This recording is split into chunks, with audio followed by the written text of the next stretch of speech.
Hola, hola. Hi, everyone. Hola, mi gente. Welcome to Evie's DIY channel. I'm here with my assistant for the day, my son, Nicholas. Hi, everyone. Today, we will be making the pasteles filling.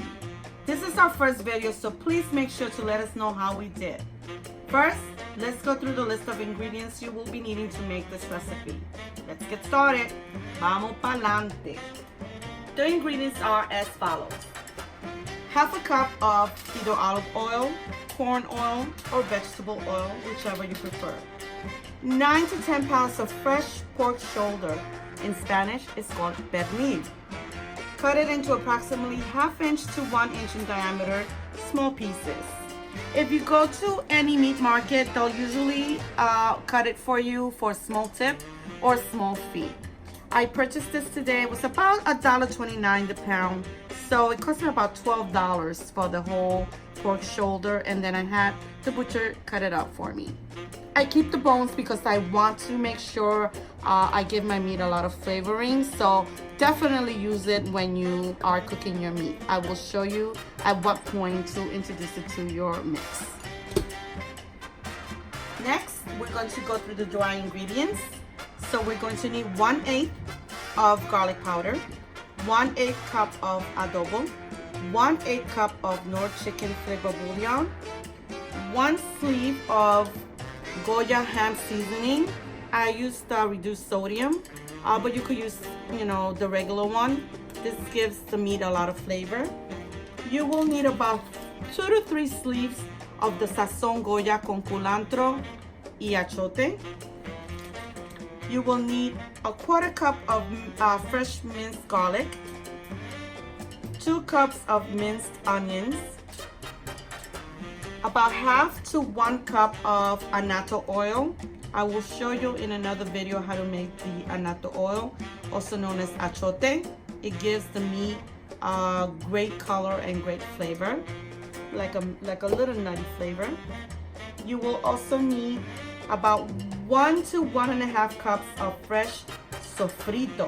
We will also be making a video on making fresh Puerto Rican sofrito. You will need 1 cup of diced fancy pimentos, about 2 cups of water, maybe less, maybe more, depending.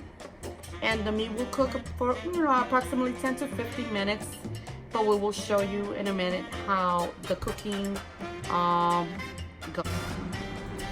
So first, let's start by adding the oil in your caldero or a large pot.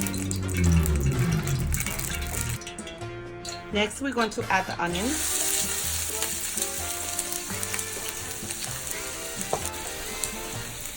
the garlic. Next, we're stirring.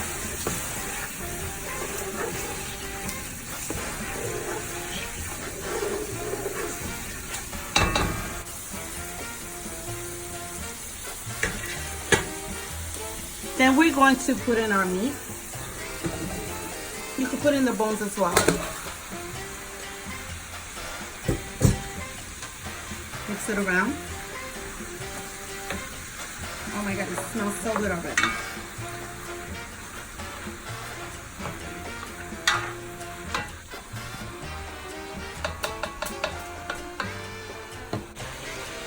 I'm going to add the dry ingredients now.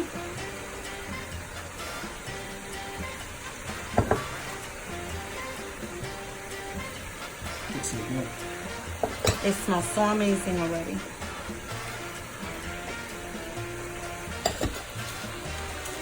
I'll add my Goya seasoning now. I'll start with 2 sleeves first. See if I need any more. Puerto Ricans, we usually like to cook by eye. Cocinamos por ojo. Un chin chin aquí, un chin chin allá.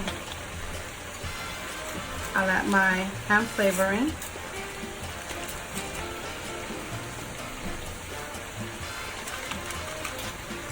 And then you're going to stir your meat.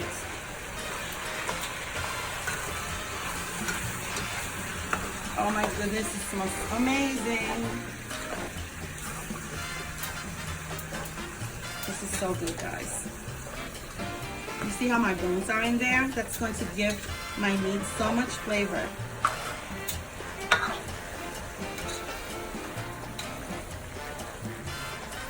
So yeah, I had to use 3 of the sleeves of the Sazon because I want that color to pop.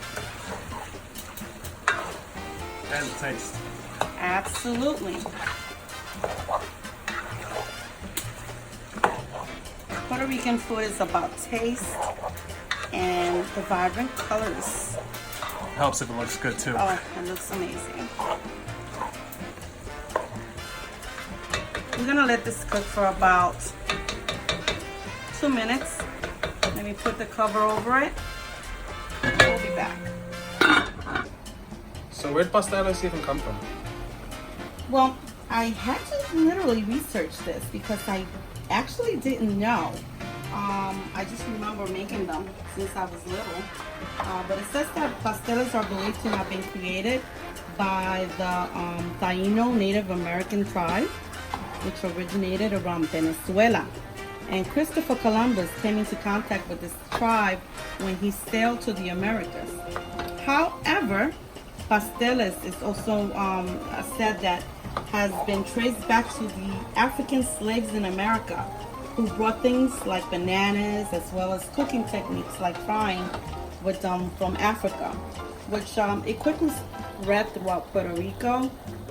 Their type of and methods of cooking. That's how we also know about cuchifritos.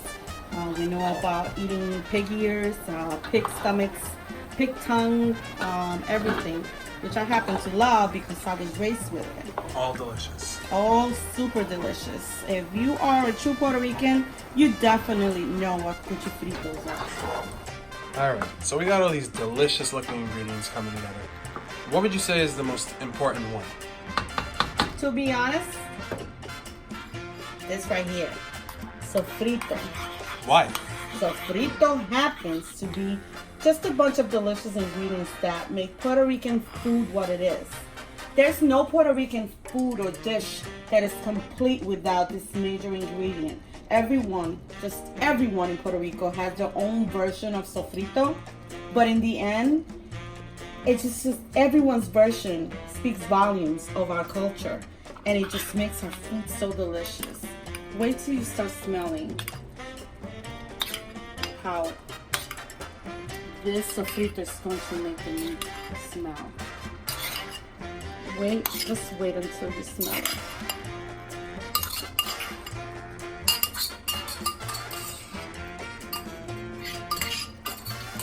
So good.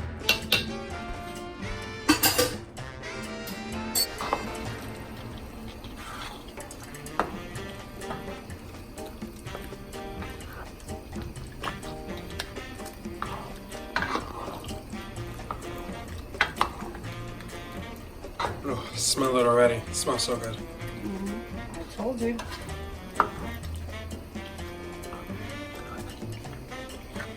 We used to have the pastele assembly line, and then we had the sofrito assembly line.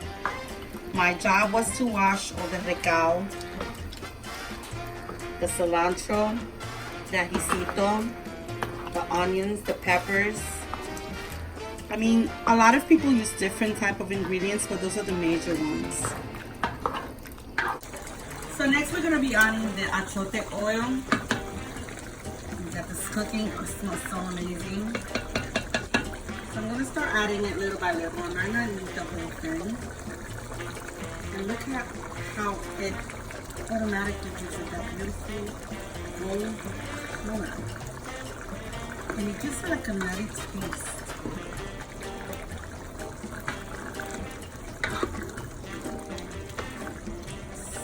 So good. Qué rico.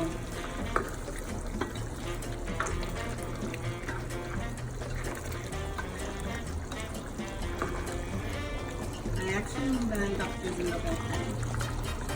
So it just gives it a beautiful flavor and a beautiful color.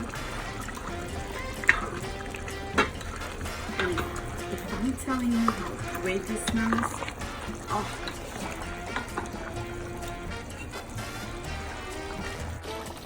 So as you can see, this has been simmering here for about 12 to 15 minutes, depending. I'm going to add a little water, only not because it really needs it, but because I want to use the water for my pasteles masa. I'm going to throw in the peppers. It's just for a little bit of color and flavoring. You may or may not want to add it, it's up to you. So when is the best time to make pasteles? To be honest, the best time is anytime.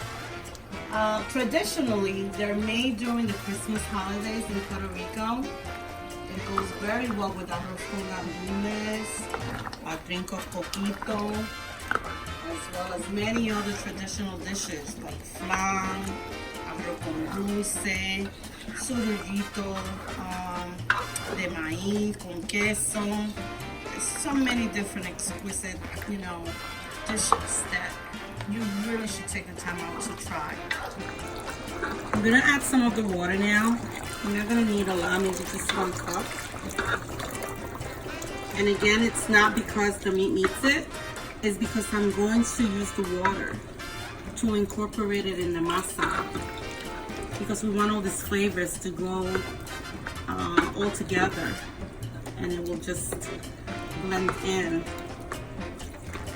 with the masa once you make the pasteles. So here's my little taster, Jessie. Say hi. Hi. Can you give us some filling to taste? How is it, Jessie? Great. It's great? Yes. It's tasty? Tasty good. Say bye to everyone. Bye. So this has been simmering for about 5 more minutes.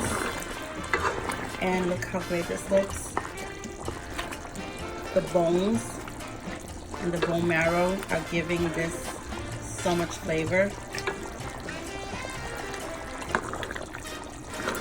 So there you have it, folks. This is pasteles filling. Once this is done, just let it sit for a bit. You're going to drain the meat out. Just put it aside in a plastic container because you will be using it to make the pasteles. We'll be making that video soon. The water that you drain, you're going to save that as well because you're going to be using it in your pasteles masa. And we will see you soon. Please make sure to give us a thumbs up and subscribe to the channel so you get all of our updates. Nos vemos, mi gente. Chao.